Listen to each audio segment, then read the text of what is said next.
Hello students, I am doctor Hina और आज हम गामा डीके के बारे में पढ़ने वाले हैं। So let's start. So first of all, what is gamma emission and what is gamma decay. Gamma radiation को आप कंसिडर कर सकते हैं कि एक प्योरली इलेक्ट्रोमैग्नेटिक रेडिएशन है और इलेक्ट्रोमैग्नेटिक रेडिएशन फोटोन कंसिस्ट करती है। हाईली एनर्जेटिक होती है, इन पे कोई चार्ज नहीं होता और इनका रेस्ट मास भी ज़ीरो होता है फोटोन्स का। ओके और इसको आप रिप्रेजेंट करते हैं। If you can see, gamma radiation are represented by this symbol gamma। इन पे ज़ीरो चार्ज है और ज़ीरो रेस्पॉन्स है। High these are basically high energy photons और इन्हें सबसे पहले एक्सपेरिमेंटली डिस्कवर किया था पॉल विलर ने 1900 में। इससे पहले ये कंसिडर किया जाता था कि ये बीटा रेडिएशन ही है, बट जब इस पॉल विलर ने एक्सपेरिमेंट किए और देखा कि इनकी प्रॉपर्टी और गामा बीटा रेडिएशन की प्रॉपर्टी काफ़ी अलग है। और अगर आप देखें तो ये अगर हम मैग्नेटिक फील्ड अप्लाई करें परपेंडिकुलर तो ये रेडिएशन कोई भी डिफ्लेक्शन शो नहीं करती। That means these must be of neutral character. तो यहाँ से इनकी डिस्कवरी हुई थी। अब क्योंकि इन पे ना तो कोई चार्ज है ना ही इन पे कोई मास है, सो जब ये रेडिएशन न्यूक्लियस से निकलती हैं तो न्यूक्लियस में किसी तरह का कोई लॉस नहीं होता, न्यूक्लियर की कंपोजिशन में कोई चेंज नहीं होता। ऑब्वियसली ना तो चार्ज कैरी कर रही है ना तो कोई मास है, तो न्यूक्लियर की कंपोजिशन चेंज नहीं होगी, सिर्फ उसकी एनर्जी चेंज होती है। अब क्योंकि इन पे चार्ज नहीं है, इनका मास नहीं है, so that's why these are least ionizing one, least ionizing and most penetrating. Least ionizing जो भी होगा दैट मीन्स उसकी इंटरेक्शन कम है मटेरियल मीडियम से और वो बहुत ज़्यादा इंटरेक्शन होगी उसकी। नॉर्मली गामा डीके जो होते हैं अल्फा या बीटा एमिशन के बाद होते हैं। देखिए, generally these occurs after the nucleus undergo some other type of decay and remaining particles rearrange themself. जब अल्फा या बीटा किसी और टाइप का डीके होता है न्यूक्लियस के अंदर तो क्या होता है, न्यूक्लियस एक्साइटेड स्टेट में चला जाता है। एक्साइटेड स्टेट में जाएगा और फिर हर चीज़ की टेंडेंसी है ग्राउंड स्टेट में आने की। जब वो ग्राउंड स्टेट में आता है तो इलेक्ट्रोमैग्नेटिक रेडिएशन एमिट होती है जिसे हम गामा रेडिएशन कहते हैं। आप इसको एक्सरे के एनालॉगस भी देख सकते हैं। एक्सरे आप सब लोगों ने देखी भी है, पढ़ी भी है। एक्सरे कब निकलती है, जब एटॉमिक इलेक्ट्रॉन ट्रांजिशन लेता है हायर स्टेट से लोअर स्टेट में, तो जो रेडिएशन निकलती है उसे हम एक्सरे कहते हैं। सिमिलरली गामा रेज तब निकलती है जब न्यूक्लियर ट्रांजिशन लेता है एक्साइटेड स्टेट से ग्राउंड स्टेट में। देखिए, आपके पास एक एग्जांपल दिया गया है यूरेनियम का। सबसे पहले यहाँ पे अल्फा डीके हुआ, अल्फा पार्टिकल निकल के गया और उसके बाद इसमें से टू गामा फोटोन्स निकले। एक बार ये दोबारा अभी शो करेंगे आपको। ये देखिए, अल्फा निकला, दो गामा रेडिएशन निकले डिफरेंट डायरेक्शन में। ध्यान रखना, ये सब डीके या ये जब भी होता है टोटल एनर्जी, टोटल मोमेंटम, वो सब कंजर्वेशन लॉज फॉलो होते हैं। गामा डीके नॉर्मली, ये मैं फिर से बता रही हूँ कि नॉर्मली तब होता है जब पहले अल्फा या बीटा डीके हो चुका होता है और न्यूक्लियस एक्साइटेड स्टेट में होता है। ग्राउंड स्टेट में आने के लिए एक्सेस एनर्जी रेडिएशन की फॉर्म में एमिट करता है। डायग्राम में आप देख भी रहे हैं कि वो ब्लू ब्लू रेडिएशन निकल रही है जिसे हम गामा रेडिएशन कहते हैं।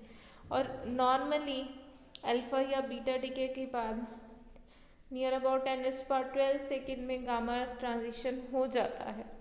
कभी कभी ये ट्रांजिशन फास्ट भी होता है और ऐसा भी होता है कि जैसे ये न्यूक्लियस है, न्यूक्लियस की बात करते हैं हम, न्यूक्लियस से गामा रेडिएशन निकली। गामा रेडिएशन वो एटम के बाहर जाने की बजाय कभी कभी वो रेडिएशन क्या होती है, एब्जॉर्ब कर लेता है एटॉमिक इलेक्ट्रॉन। ज़्यादातर न्यूक्लियस के पास के शेल इलेक्ट्रॉन होता है, तो कभी कभी ये रेडिएशन जो निकल रही है ये कौन एब्जॉर्ब कर लेता है, के शेल इलेक्ट्रॉन।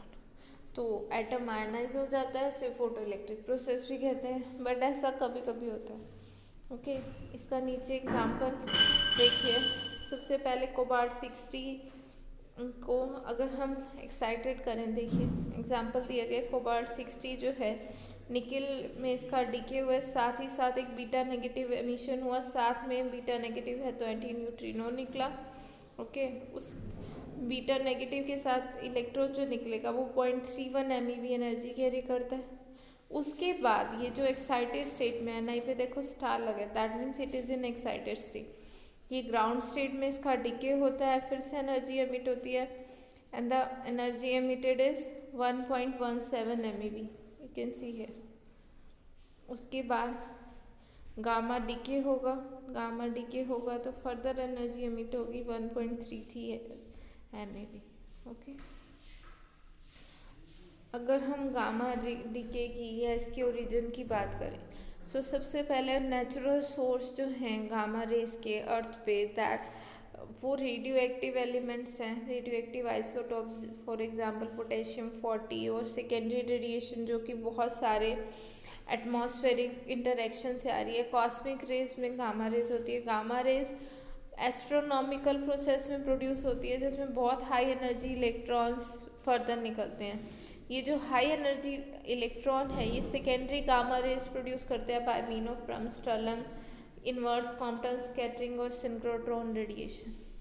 सिंक्रोट्रॉन एक तरह का आपका पार्टिकल एक्सेलरेटर है, बहुत हाई स्पीड में इलेक्ट्रॉन मूव करते हैं, तो जो रेडिएशन एसोसिएट होती है उसको हम ब्रह्मस्टर्लंग कहते हैं या फिर inverse Compton scattering.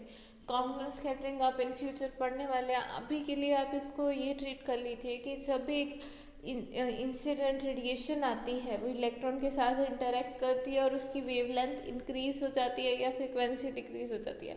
Inverse Compton effect में इसका उल्टा होता है कि न्यूक्लियस के साथ इंटरेक्ट करके उसकी रेडिएशन इंक्रीज, उसकी फ्रिक्वेंसी बढ़ जाती है, और अगर एक्स की फ्रिक्वेंसी बढ़ा दोगे तो वो आपकी गामा रेडिएशन बढ़ जाएगी।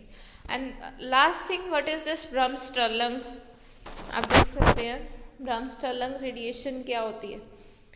छोटा सा इसके बारे में अभी आपको हम बताएंगे, आगे हम 3rd यूनिट में पढ़ेंगे इसके बारे में जब इंटरेक्शन मैकेनिज्म पढ़ेंगे। देखिए, फर्स्ट ऑफ ऑल कंसिडर कीजिए ब्रह्मस्टर्लंग के लिए this is an atomic nucleus. Okay, so एक इलेक्ट्रॉन है, इसके पास से जा रहा है, इलेक्ट्रॉन है बहुत हाई स्पीड में मूव कर रहा है, ये आपका एटॉमिक न्यूक्लियस है। एटॉमिक न्यूक्लियस पे पॉजिटिव चार्ज होता है, इलेक्ट्रॉन पे नेगेटिव चार्ज है, so it will try to इसको अट्रैक्ट करने की कोशिश करेगा, बट इलेक्ट्रॉन की स्पीड इतनी ज़्यादा है कि वो अट्रैक्ट नहीं होता। बट इस न्यूक्लियस की वजह से ये ऐसे जाने की बजाय इसका पाथ चेंज हो जाता है, ट्रेजेक्ट्री चेंज हो जाती है। ओके, सो अगर पाथ चेंज हो रहा है, वेलोसिटी इतनी ज़्यादा है कि न्यूक्लियस उसको इफेक्ट नहीं कर पा रहा है, but there is a change हो रहा है वेलोसिटी में, मैग्नीट्यूड चेंज नहीं हो रहा, उसकी डायरेक्शन में चेंज हो रहा है, then there must be some kind of acceleration. और इलेक्ट्रॉन चार्ज पार्टिकल है, न्यूक्लियस के फील्ड में आने से वो एक्सेलरेट कर रहा है, वेलोसिटी में बहुत कम चेंज है जिसको हम निगलेक्ट करते हैं, बट डायरेक्शन चेंज हो रही है, तो एक्सेलरेशन है। And you know that an accelerating charge particle will emit an electromagnetic radiation. So जब भी एक चार्ज पार्टिकल किसी भी फील्ड में जाता है, एक्सेलरेट होता है, तो इलेक्ट्रोमैग्नेटिक रेडिएशन एमिट करता है, और वो जो रेडिएशन एमिट होता है उसे हम कहते हैं ब्रह्मस्टर्लंग रेडिएशन। ओके, ब्रह्मस्टर्लंग ये भी एक साइंटिस्ट का नाम था जिसने इन रेडिएशन के बारे में बताया। इसके बारे में डीप में हम नेक्स्ट 3rd यूनिट में करेंगे जब हम इंटरेक्शन मैकेनिज्म पढ़ेंगे। अभी के लिए सिर्फ इतना ही। सो जब ये एनी चार्ज पार्टिकल, जब भी हम किसी चार्ज पार्टिकल की बात करते हैं कि वो एक्सेलरेट होता है तो रेडिएशन एमिट करता है, और वो रेडिएशन अगर हाई फ्रिक्वेंसी की है तो वो गामा रेडिएशन होती है। ओके, अब गामा रेडिएशन की क्या क्या एप्लीकेशन है। फर्स्ट ऑफ ऑल, क्योंकि इनकी एनर्जी बहुत हाई है, हाई एनर्जी है, हाई पेनेट्रेटिंग पावर है, लो आयनाइजिंग पावर है, सो इनकी बहुत ज़्यादा इंडस्ट्री में एप्लीकेशन है। गामा रेज जो अनस्टेबल न्यूक्लियस से एमिट होती हैं और न्यूक्लियस को स्टेबल कर देती हैं, इसीलिए ये डिस्क्रीट एनर्जी लेवल अगर हम बताएं तो न्यूक्लियस के स्ट्रक्चर के बारे में आपको बता रही हैं, उनकी डीके प्रोबेबिलिटी के बारे में बताती हैं। जो गामा रेडिएशन आप सबको पता है न्यूट्रलाइजेशन में भी हम यूज़ करते हैं, इनकी पेनिट्रेटिंग पावर बहुत ज़्यादा है ना, तो बहुत सारी चीज़ों को स्टरलाइज करने के लिए भी आजकल गामा रेडिएशन यूज़ होती है। ये बैक्टीरिया को बहुत इजीली किल कर देती है। साथ ही साथ अगर आप इसका इंडस्ट्री के साथ साथ रिसर्च पर्पज से देखो तो क्योंकि ये अनस्टेबल न्यूक्लियस से निकल के उनको स्टेबल बना रही है, सो न्यूक्लियस के स्ट्रक्चर के बारे में बहुत ज़्यादा इन्फॉर्मेशन देती हैं। और इन जनरल जो सोर्सेज हैं गामा रेडिएशन के, they are shown here: ytterbium, 169, selenium 75, iridium 192, caesium 137 and cobalt 60. These are source.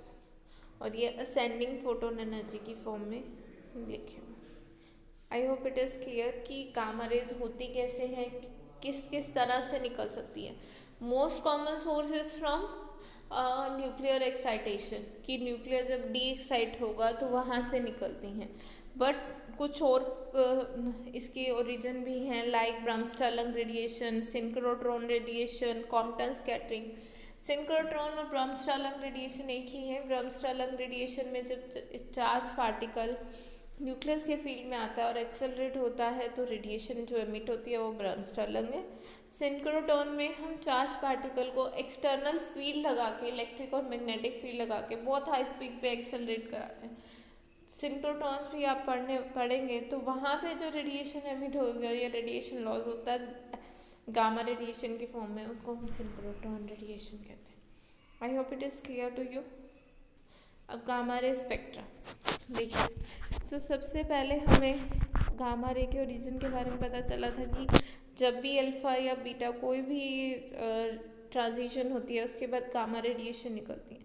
आपके पास एग्जांपल शो किया गया है. देखिए this is case of radium D. इसका एटॉमिक नंबर है 82, पीबी 210. इसकी energy level 65 kilo electron volt. इसकी हाफ लाइफ होती है, ये लेड का ही आइसोटॉप है और इसकी हाफ लाइफ इज 22 ईयर्स. ये बीटा नेगेटिव पार्टिकल एमिट करता है. अब एनर्जी हो गई 47 keV. This is energy, that means ये एनर्जी कितनी एमिट करेगा 65 माइनस 47. सो बीटा पार्टिकल या बीटा ट्रांजिशन में जो टोटल एनर्जी इन्वॉल्व होगी that is 18 kilo electron volt. इतनी एनर्जी एमिट होगी. ये energy beta negative that means electron और योर एंटी न्यूट्रिनो इनके बीच में इक्वली शेयर होगी. यहाँ बुक में गलत दिया हुआ है, बीटा नेगेटिव के साथ एंटी न्यूट्रिनो निकलता है. सो आप इसे करेक्ट कर लेना. Okay. So 18 kilo volt energy equally share between a beta particle and an anti neutrino. Okay. अब फर्दर यहाँ पे देखो ये जो डॉटर न्यूक्लियाई बना that is your bismuth 83 with excitation energy with mass number 210. अब इसकी एनर्जी है 47 किलो इलेक्ट्रॉन वोल्ट. बट अगर ग्राउंड स्टेट की बात करें बिस्मथ की, इट विल बी, या यहाँ पे फर्दर एक बिट एमिशन होता है और यहाँ पे जो एनर्जी एमिट होती है बिस्मथ में ग्राउंड स्टेट में that is of ground level पे अगर ये आएगा तो ये सारी की सारी एनर्जी एमिट कर देता है. और ये एनर्जी किस फॉर्म में एमिट होती है गामा रेडिएशन की फॉर्म में. और ये बची हुई एनर्जी कितनी होगी 47 किलो इलेक्ट्रॉन वोल्ट. दिस यहाँ पे this is 0, this is 47 and this is 65. So 18 electron volt की एनर्जी बीटा ट्रांजिशन में निकल गई जो कि एंटी न्यूट्रिनो और बीटा नेगेटिव ने इक्वली शेयर कर ली. उसके बाद जो 47 किलो इलेक्ट्रॉन वोल्ट एनर्जी बची थी वो सारी की सारी किस ट्रांजिशन में आपकी निकली gamma ray transition. And one more thing, जब आप अल्फा और बीटा ट्रांजिशन दिखाओगे आपको स्ट्रेट लाइन दिखानी है इस तरह. और जब गामा ट्रांजिशन कहीं सॉल्व करोगे you have to make this curly line. ये आपके पास यहाँ शो की हुई है. ओके स्टूडेंट्स, आई होप आपको ये चीज़ क्लियर होगी. अब यहाँ पे गामा स्पेक्ट्रा शो किया गया. नॉर्मली ये जो आपका बिस्मथ 210 बनता है this is further also radio active element. आगे की प्रोसेस पिक्चर में शो नहीं की हुई है बट लिखा हुआ है कि फर्दर बीटा नेगेटिव एमिट करता है. यहाँ से देखो. और final stable product is your polonium. Okay, this is gamma ray spectra. अभी हमने गामा रे का ओरिजिन पढ़ लिया, किस किस तरह निकल सकती है, और गामा रे का स्पेक्ट्रा पढ़ लिया. Next thing is your internal conversion. Now what is this internal conversion. Gamma ray कैसे निकलती है इन जनरल जब न्यूक्लियस एक्साइटेड स्टेट से वापस ग्राउंड स्टेट में आता है. अब न्यूक्लियस एटम के अंदर यहाँ देखो, this is your nucleus. Inside nucleus होता है और उसके चारों ओर के shell, L shell, M shell, इस तरह इलेक्ट्रॉन ये पर्टिकुलर शेल में रिवॉल्व करते रहते हैं. कंसीडर कर लीजिए कोई एक केस की हमारा न्यूक्लियस पे डॉटर न्यूक्लियस जब एक्साइटेड स्टेट से ग्राउंड स्टेट में गया, गामा रे निकली है। देखो ये गामा रे दिखा रखी है, एरो बना के नीचे छोटा सा इस तरह से बना देना, इसका मतलब होता है गामा रेडिएशन निकल रही है। ये जो गामा रेडिएशन निकल रही है ये फर्दर उसी एटम के या उसी मीडियम में कोई के शेल इलेक्ट्रॉन के साथ इंटरेक्ट कर सकती है, ऑब्वियसली कर सकती है, रेडिएशन है। फर्दर इसको रास्ते में के शेल में इलेक्ट्रॉन मिल गया, इसने इलेक्ट्रॉन ने इसको गामा रेडिएशन इलेक्ट्रॉन को एनर्जी दी, इलेक्ट्रॉन बाहर आ गया। इलेक्ट्रॉन बाहर आ गया, बाहर आने से क्या होगा इलेक्ट्रॉन के, इस चीज़ को हम क्या बोलते हैं, फोटो इलेक्ट्रिक इफेक्ट। कि जब भी एक रेडिएशन किसी भी एटम के ऊपर आप डालते हैं तो इलेक्ट्रॉन उस एनर्जी को एब्जॉर्ब कर लेता है और आयनाइज हो जाता है। This process is called photo electric effect. Photo electric effect is basically ejection of electron from a metal surface when a suitable energy is bombard upon it. Okay, और ये फोटो इलेक्ट्रिक इफेक्ट की जो equation है ये आप आगे भी पढ़ेंगे, तो अभी भी एक बार आपको बता देते हैं। फोटोन की एनर्जी जो है एच न्यू।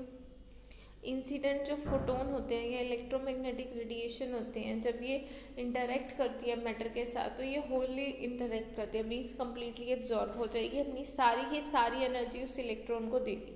इलेक्ट्रॉन के शेल में है तो इलेक्ट्रॉन उस एनर्जी का कुछ पार्ट तो एटम से अलग होने में यूज़ करेगा और उस चीज़ को बोलते हैं बाइंडिंग एनर्जी। इलेक्ट्रॉन एटम के अंदर न्यूक्लियस का ये इलेक्ट्रॉन और न्यूक्लियस के बीच में कोलम्बियन फोर्स है, एक पॉजिटिव चार्ज है, एक नेगेटिव चार्ज।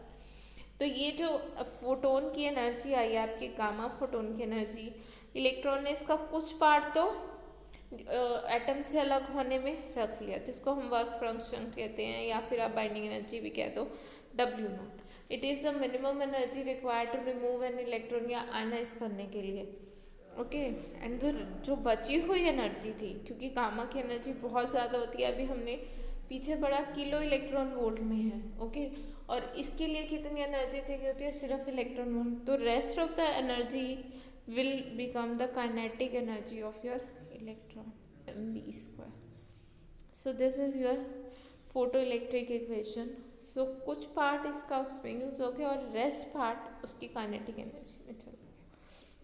और नॉर्मली क्योंकि ये किलो इलेक्ट्रॉन वोल्ट में है, इसकी वैल्यू इससे बहुत स्मॉल होती है। So this function is relatively large, क्योंकि ये तो इन दोनों का सम है। किलो इलेक्ट्रॉन मतलब 1000 में से अगर आप 12 माइनस भी कर दोगे तो जो फिगर बचेगा दैट इज, अगर 1000 में से आप 10 माइनस कर रहे हो you will remaining with 990। Okay, और 990 इज मच लार्जर देन 12। सो इस चीज़ को या इन जनरल आप ये कह सकते हैं कि जो काइनेटिक एनर्जी है, अगर इसको रिलेटिविस्टिक फॉर्म में लिखना हो then it will be equals to m0c² यहाँ पे। So this equation will become h0 is equals to w0 plus m0c² and this thing is called internal conversion. Internal conversion का simple सा मतलब है कि इंटरनली जब न्यूक्लियस एक्साइटेड स्टेट से ground state में गया तो एनर्जी एमिट हुई तो इंटरनली ही एब्जॉर्ब होगी, that why this is called internal conversion. Internal conversion is basically the conversion of the gamma radiation emitted from the nucleus to the atomic electron. Internally convert होगी, वो electron accept हो गया, सारी energy जो gamma radiation emit हुई थी वो बाहर आई नहीं, एटम ने अंदर के अंदर ख़त्म कर दी। Okay, so this is called internal conversion. Next thing is your Auger electron. What is an Auger electron? अब देखिए इंटरनल कन्वर्जन का ही आगे पार्ट है। इंटरनल कन्वर्जन में क्या हो रहा था, आपके पास एक फोटो न्यूक्लियस था, न्यूक्लियस ने गामा रेडिएशन एमिट की, गामा रेडिएशन ये इसने एमिट की और ये किसने एब्जॉर्ब कर ली थी, के फोटोन ने एब्जॉर्ब कर ली और वो बाहर चला गया। यहाँ देखो बाहर आ रहा है, इंटरनल कन्वर्जन इलेक्ट्रॉन बाहर निकल गया तो के शेल में वैकेंसी आ गई। के शेल में अगर वैकेंसी है तो एल स्टेट का इलेक्ट्रॉन क्या करेगा, डाउनवर्ड जंप करेगा, क्योंकि एटम में सबको पता है कि सबसे पहले कौन से शेल में इलेक्ट्रॉन फिल करता है, के, फिर एल, फिर एम, फिर एन। तो अगर ग्राउंड स्टेट खाली है और एक्साइटेड स्टेट में कोई इलेक्ट्रॉन है देन इट विल जंप। सबसे ज़्यादा प्रॉबिलिटी जंप करने की एल की होती है, एम एन भी कर सकते हैं बट सबसे ज़्यादा एल इसके पास है तो ये जंप करेगा। सो यहाँ देखिए एल का इलेक्ट्रॉन ये रहा, so it is jumping towards के शेल वैकेंसी। ये जब यहाँ जंप करेगा तो फर्दर क्या होगा, इसके यहाँ जंप करने से एनर्जी एमिट हुई। ये जो एनर्जी यहाँ एमिट हुई है किस फॉर्म में है, एक्सरे फोटोन की फॉर्म में, क्योंकि एनर्जी एमिट हुई है। जब इलेक्ट्रॉन की जंप होती है हायर स्टेट से लोअर स्टेट में, तो जो एनर्जी एमिट होती है दीज आर कॉल्ड एक्सरे, तो वो एक्सरे फोटोन है। एक्सरे फोटोन निकला है, इसके पास फर्दर एनर्जी है, ये फर्दर एम शेल के इलेक्ट्रॉन को बाहर निकाल सकता है।